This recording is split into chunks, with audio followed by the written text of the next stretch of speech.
Hello everyone. Very good evening to all of you. I hope आप सभी fit and fine होंगे और तैयारी आपकी अच्छी चल रही होगी। आज के वीडियो में 9 मई 2023 के करंट अफेयर डिस्कस करेंगे। हर एक न्यूज़ इंपॉर्टेंट है, इसलिए ध्यान से देखिएगा। करंट अफेयर का पीडीएफ स्टैटिक जीके के साथ आप एग्जाम इंजन एप्लीकेशन से डाउनलोड कर सकते हैं। एग्जाम इंजन एप्लीकेशन में फ्री स्टडी मटेरियल का ऑप्शन है। उसी के अंदर आपको फोल्डर्स मिल जाते हैं। जितना भी फ्री कंटेंट अपलोडेड है, सब कुछ आप वहीं से फेच कर सकते हैं। अब आज का वीडियो शुरू करते हैं, लेकिन पहले बात करेंगे कल के क्वेश्चन की। कल मैंने आपसे क्वेश्चन ये पूछा था कि इनमें से ये कौन सा विटामिन है जिसका साइंटिफिक नेम है थायमिन। तो थायमिन इनमें से विटामिन बी वन का नाम है। किसको बोलते हैं? बी वन को ही थायमिन बोलते हैं। और विटामिन बी वन की कमी से क्या होता है? बेरी बेरी नाम की बीमारी होती है। विटामिन सी की कमी से स्कर्वी रोग होता है। ई की कमी से इनफर्टिलिटी की प्रॉब्लम होती है, जिसको बांझपन बोलते हैं। और विटामिन के की कमी से क्या होता है? ये होता है इम्पेयर्ड ब्लड क्लॉटिंग, मतलब खून का थक्का बनना बंद हो जाता है। अब शुरू करते हैं आज के करंट अफेयर। अभी हाल ही में यह कौन सा राज्य है जिसने टॉप किया है नेशनल मैन्युफैक्चरिंग इनोवेशन सर्वे 2022 में? तो देखिए, इसमें जो भी राज्य टॉप कर रहा है, इसका मतलब यह है कि उस राज्य में सबसे ज्यादा इनोवेशंस हुई हैं 2021 से 22 के सत्र में। तो ये रिपोर्ट अभी हाल ही में जारी करी गई है और इस रिपोर्ट के तहत कर्नाटक रहा नंबर 1 पे। और दूसरे नंबर पे कौन सा राज्य रहा है? तो सेकंड नंबर पे आपको ध्यान रखना है, तेलंगाना रहा है। और थर्ड नंबर पे इस पे तमिलनाडु रहा है। ये टॉप 3 स्टेट हैं जिस पे सबसे ज्यादा इनोवेशंस करी गई हैं। अभी हाल ही में ये report department of science and technology के सेक्रेटरी जो हैं, डॉक्टर एस चंद्रशेखर, इनके द्वारा लॉन्च करी गई है। इस रिपोर्ट के तहत ये भी बताया गया है सबसे कम इनोवेटिव कौन सा राज्य रहा है। तो इसमें बिहार रहा है सबसे कम इनोवेटिव राज्य। माफी चाहता हूँ, बिहार से भी कम इनोवेटिव रहा है आसाम। ठीक है, तो आसाम सबसे नीचे, फिर सेकंड नंबर पे बिहार और थर्ड नंबर पे झारखंड। ये बॉटम 3 स्टेट हैं जहां पर सबसे कम इनोवेशन हुई है। अगर यूटी के मामले में बात करें तो यूटी इसमें टॉप किया है दादर एंड नगर हवेली दमन दीव ने। अगला क्वेश्चन है, अभी हाल ही में भारत और बांग्लादेश के बीच में 10वां लैंड पोर्ट इनॉग्रेट किया गया है कौन से राज्य में? तो इसका उद्घाटन मेघालय में किया गया है। कहां पर? मेघालय में। और ये जो लैंड पोर्ट बनाया गया है, ये करीब 80 किलोमीटर की दूरी पर है शिलोंग से। मेघालय की कैपिटल है ना शिलोंग, तो यहाँ से। अब आप देखो, ये जो बाउंड्री है, ठीक है, और ये जो व्हाइट वाला जो हिस्सा है, ये पूरा व्हाइट वाला हिस्सा क्या है? ये बांग्लादेश है। तो ये जो सीमा रेखा लग रही है मेघालय की, यहीं पर पास में, और ये शिलोंग है। शिलोंग से 80 किलोमीटर दूर करीब, यहाँ पर बॉर्डर के पास इसको इनॉग्रेट किया गया है। इस लैंड पोर्ट का यूज किया जाएगा भारत बांग्लादेश के बीच में जो व्यापार है उसको बढ़ाने के लिए। और मेघालय की अगर बात करें तो यहाँ पर मुख्यमंत्री कौन है? ये है कॉनरेड संगमा। मेघालय के गवर्नर हैं फागू चौहान। अगला क्वेश्चन है, अभी हाल ही में G20 के अंतर्गत Y20, जिसको बोलते हैं यूथ 20 कंसल्टेशन प्रोग्राम की 2 दिवसीय मीटिंग का आयोजन कहाँ पर किया गया? तो इसका आयोजन इस बार किया गया ऋषिकेश में। उत्तराखंड के ऋषिकेश में यह 2 दिवसीय सम्मेलन का समापन किया गया। और इसका मेन उद्देश्य ये है कि जो G20 नेशन है वो सब आपस में खेल को लेकर और आने वाले टाइम में यूथ से जुड़े हुए जो भी इवेंट्स हैं, जैसे कि टेक्निकल कंपटीशन हो गए, इन सभी को आगे चलकर बढ़ावा देंगे।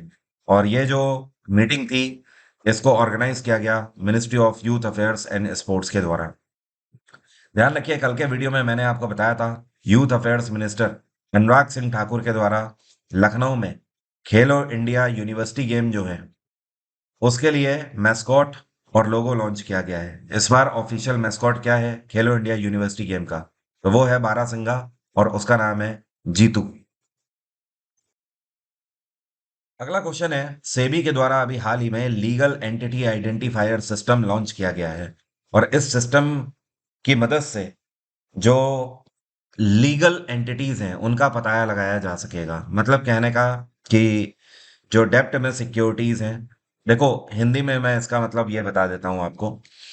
जब किसी को लोन दिया जाता है बैंकों के थ्रू, ठीक है, और लोन देने के बाद जब पैसा उसका नहीं चुका पाता है वो व्यक्ति, तो जो उसने एंटिटी ली होती है, जाहिर सी बात है, जो पर्टिकुलर उसने वस्तु ली है, फिर चाहे वो कार हो चाहे घर हो, ठीक है, उसकी जब्ती कर ली जाती है।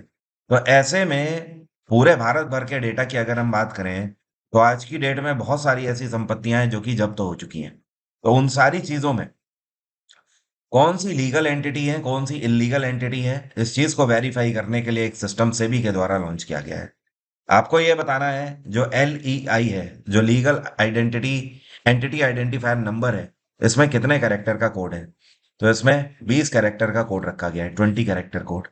सेबी की स्थापना 1988 में करी गई थी। सेबी का हेडक्वार्टर है मुंबई और इस टाइम पे इसके चेयरपर्सन है माधवीपुरी बुश। कौन है? माधवीपुरी बुश। अभी 3 महीने पहले ही सेबी ने अपना नया लोगो लॉन्च किया है। पहले दूसरा हुआ करता था कुछ इस तरीके से और इसी में ई बना होता था ऐसे करके, बट अब ये नया लोगो है जो आपको दिखाई पड़ रहा है। पूरे भारत भर में जितने भी शेयर बाजार के नॉर्म्स होते हैं उन सभी को सेबी के द्वारा ही रेगुलेट किया जाता है।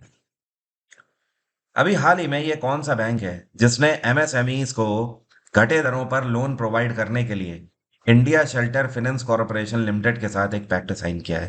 तो देखिए, चाहे अर्बन एरिया हो चाहे सेमी अर्बन एरिया हो, ऐसे लोग जिनकी इनकम कम है और जो व्यापार कर रहे हैं, तो ऐसे व्यापारियों को लोन फैसिलिटी घटे दरों पर मतलब कम रेट ऑफ इंटरेस्ट पर देने के लिए एक्सिस बैंक ने यह पैक्ट साइन किया है इनके साथ। तो अल्टीमेटली आप ये समझ लो कि इंडिया शेल्टर होम लोन्स जो हैं, इनके जो कस्टमर्स हैं, माफी चाहता हूँ कफिंग के लिए, तो इनके जो कस्टमर्स हैं, तो उन सभी को लोन फैसिलिटी एक्सिस बैंक की तरफ से प्रोवाइड करी जाएगी। एक्सिस बैंक की स्थापना 1993 में करी गई थी।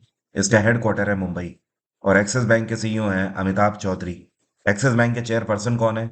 ये है राकेश मखीजा। नेक्स्ट क्वेश्चन है, अभी हाल ही में मेरिल बोन क्रिकेट क्लब के नेक्स्ट प्रेसिडेंट के रूप में किसे चुना गया है? तो अगले प्रेसिडेंट होंगे MCC के। इनका नाम है मार्क निकोलस। और आपको पता है ये इंग्लैंड के खिलाड़ी भी रह चुके हैं, क्रिकेट खेल चुके हैं इंग्लैंड के लिए और एक अच्छे खासे टाइम पीरियड तक कमेंटेटर की भी भूमिका निभा चुके हैं। अब ये किसको सक्सीड करेंगे? तो ये स्टीफन फ्राई को सक्सीड कर रहे हैं। किसको? यहाँ पर मैं लिख देता हूँ, स्टीफन फ्राई। और ये कब से ज्वाइन करेंगे इस पद को? ये अक्टूबर 2023 से इस पद को ज्वाइन करेंगे, इस साल अक्टूबर के महीने में। तब तक स्टीफन फ्राई कार्यभार संभाल रहे हैं। MCC बहुत ही पुराना क्लब है। जो निकोलस है, इनको इलेक्ट किया गया था MCC के मेंबर के रूप में पहली बार 1981 में। अब आप ये समझ लीजिए, तो जो मार्क निकोलस हैं ये MCC से जुड़े हुए हैं 1981 से, लेकिन अब ये 2023 में इसके प्रेसिडेंट बन रहे हैं। आपको याद होगा पिछले 2 दिन के करंट अफेयर में मैंने आपको ये भी बताया है कि अभी हाल ही में वर्ल्ड बैंक के नए प्रेसिडेंट भारतीय मूल के अजय बंगा बने हैं। कौन? अजय बंगा। बहुत इंपॉर्टेंट है, ध्यान रखिएगा। इसके अलावा कोल इंडिया लिमिटेड के नए चेयरपर्सन कौन बने हैं? तो ये है PM प्रसाद। ये भी बहुत इंपॉर्टेंट है, PM प्रसाद। आप सभी ने अगर आने वाले एग्जाम्स के लिए PDF डाउनलोड नहीं करी है, या आप उसे करंट अफेयर मैगजीन बोल सकते हो, जो डाउनलोड नहीं करी है आपने एग्जाम इंजन से, तो आप उसे कर लीजिए। क्योंकि ये एक ऐसी एग्जाम इंजन में मैगजीन मैंने दी है जो कि सबके लिए फ्री ऑफ कॉस्ट है। और इतना ही नहीं, इसमें पिछले साल जुलाई 2022 से लेकर अप्रैल 2023 तक का केवल की पॉइंट्स डेटा है। मतलब आप ये समझ लो कि केवल क्रीम क्रीम डेटा मैंने आपको हाथ में परोस कर दे दिया है। तो आप इसे डाउनलोड करना मत भूलिए एग्जाम इंजन एप्लीकेशन से।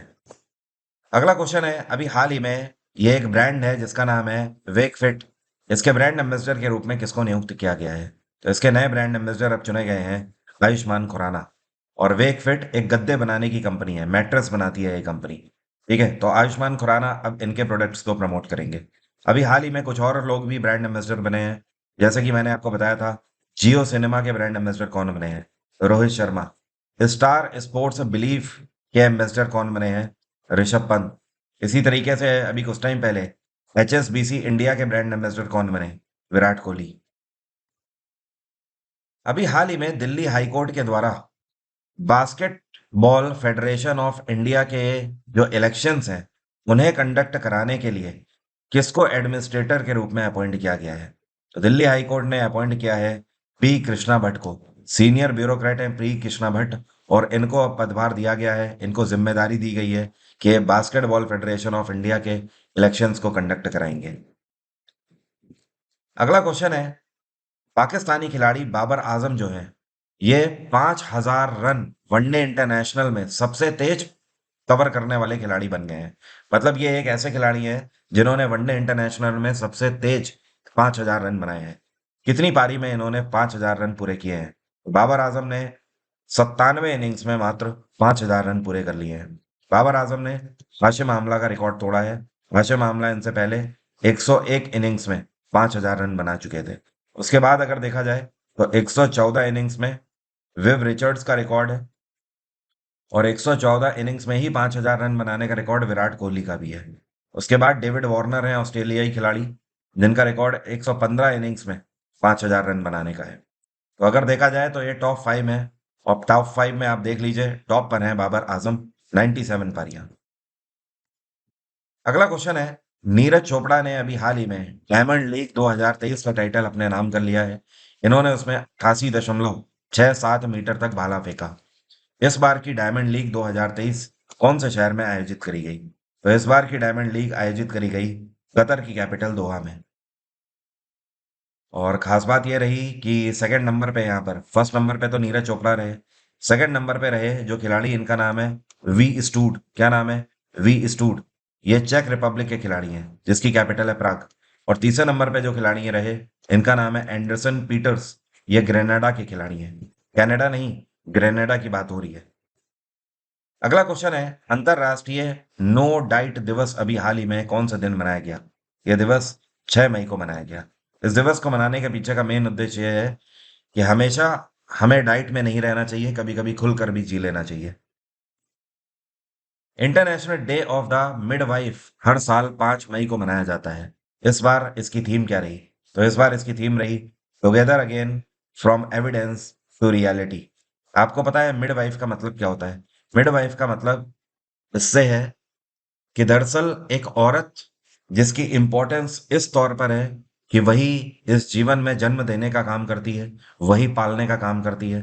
तो जो इस पूरे वर्ल्ड में अगर किसी को भी देखा जाए, चाहे वो किसी भी तरीके का क्रीचर हो, चाहे वो मछली हो, चाहे वो कोई हाथी हो, चाहे वो इंसान हो, कोई भी हो, तो एक माँ जो होती है, ठीक है, उसकी रिस्पॉन्सिबिलिटीज क्या होती है, उसकी इंपॉर्टेंस क्या होती है लाइफ में, ये सारी चीजें को ट्रिब्यूट करता है ये दिवस। अगला क्वेश्चन है, वर्ल्ड एथलेटिक्स डे हर साल 7 मई को मनाया जाता है। इस बार भी मनाया गया, तो इस बार इसकी थीम क्या रही? तो इस बार इसकी थीम रही एथलेटिक्स फॉर ऑल और न्यू बिगिनिंग। अब मेरा आज का सवाल आपसे, आप में से कितने लोग बता सकते हैं जब संवैधानिक सभा का गठन किया गया था तो उसमें कितने मेंबर इलेक्ट हुए थे chief commissioner province of India से? कमेंट बॉक्स में जल्दी से लिखकर बताइए कि भारत के मुख्य आयुक्त प्रांत से कितने सदस्यों को निर्वाचित किया गया था? 4, 94, 6 या फिर 48? कमेंट बॉक्स में जल्दी से लिखकर बताइए। एग्जाम इंजन एप्लीकेशन में आप मेरा लाइव बैच ज्वाइन कर सकते हैं आने वाले सीजीएल एग्जाम के लिए। जुलाई के महीने में सीजन लगा हुआ है, आपके पास अभी भी काफी समय। आप इस बैच के माध्यम से जीएस की हर एक चुनौती को पार कर सकते हैं। केवल इतना ही नहीं, 2023 में और भी एग्जाम जुलाई के बाद लगातार एसएससी के लगे हुए हैं, डिफेंस के लगे हुए हैं। हर एक के लिए ये बैच अप्रोप्रिएट है।